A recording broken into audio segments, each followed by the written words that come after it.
বিএনপির নেতৃত্বের সামনে চ্যালেঞ্জ, আপনি এই অভ্যুত্থানের আকাঙ্ক্ষা ধারণ করতে পারেন কি না। আপনি যদি অভ্যুত্থানের আকাঙ্ক্ষা ধারণ না করেন তাহলে আপনি ভুলের ভিতরে নিপতিত হবেন। এবং সবচেয়ে বড় চ্যালেঞ্জ, দলের ভিতরে জন আকাঙ্ক্ষা বিবেচনা নিয়ে আপনি সংস্কার করতে পারেন কি না। আজকে যে সংস্কারের স্লোগান উঠেছে, সবচেয়ে বেশি সংস্কার দরকার রাজনৈতিক দলগুলোর ভিতরে। কীরকম সংস্কার দরকার? যে রাজনৈতিক দলের ভিতরে জবাবদিহিতা আছে কিনা। রাজনৈতিক দলের ভিতরে যদি দুর্নীতি করে তার বিরুদ্ধে রাজনৈতিক দল ব্যবস্থা নিতে পারে কিনা। দলের ভিতর থেকে যদি দুশ্চরিত্র কাজ করে, অনৈতিক কাজ করে, তার বিরুদ্ধে দল ব্যবস্থা নিতে পারে কিনা।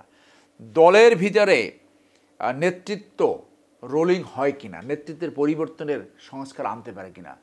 দলের ভিতরে যাতে নেতৃত্বের পার্মানেন্ট ব্যবস্থা না হয়, সেই জায়গায় আমি বলছি যে বর্তমান যে সংবিধান রয়েছে, এই সংবিধান স্বৈরতান্ত্রিকতা সৃষ্টির সহায়ক। যার জন্য এই ধরনের যদি একটা সংবিধান থাকে, রিফর্ম যদি না হয়, এবং যে বড় দলগুলো যে নেতৃত্ব, সে ফর এক্সাম্পল এই বিএনপি, তারেক সাহেবের কথা বলি, এখন ভালো কথা বলে, আই অ্যাপ্রিসিয়েট, মানুষ এই কথাগুলো শুনতে চায়। কিন্তু 5ই আগস্টের আগে ওনাকে কি কেউ সমালোচনা করেছে? তেমন না। আমি কিছুটা করেছি। 5ই আগস্টের পরে এখন যে একটা অন্তর্বর্তীকালীন সময় চলছে, এখন কি ওনাকে কেউ সমালোচনা করে? সব বন্দনায় লিপ্ত হয়ে যাচ্ছে। এবং যদি সে সরকার গঠন করতে পারে তাহলে তো তাকে কেউ সমালোচনা করবে না। তাহলে তার সামনে চ্যালেঞ্জ, সে জন আকাঙ্ক্ষা ধারণ করে চাটুকার থেকে দূরে সরিয়ে রেখে জন আকাঙ্ক্ষার রাজনীতি করতে পারবে কিনা। না হলে সে যে মনের অজান্তে স্বৈরতান্ত্রিক হয়ে উঠতে পারে, সেটা তাকে কে ঠেকাবে? এইটা তো বিগ চ্যালেঞ্জ।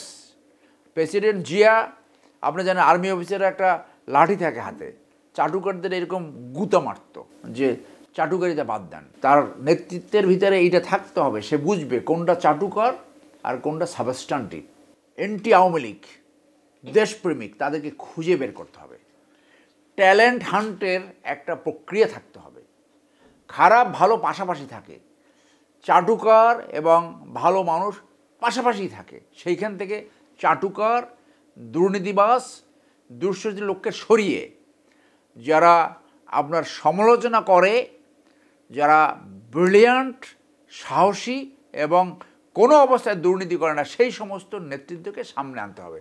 তাহলে তার সাকসেসফুল হওয়ার সম্ভাবনা বেড়ে যাবে। তাহলে সে স্বৈরতান্ত্রিকতা যে হবে না, সেইটাকে দূরে সরাইয়া রাখতে পারবে।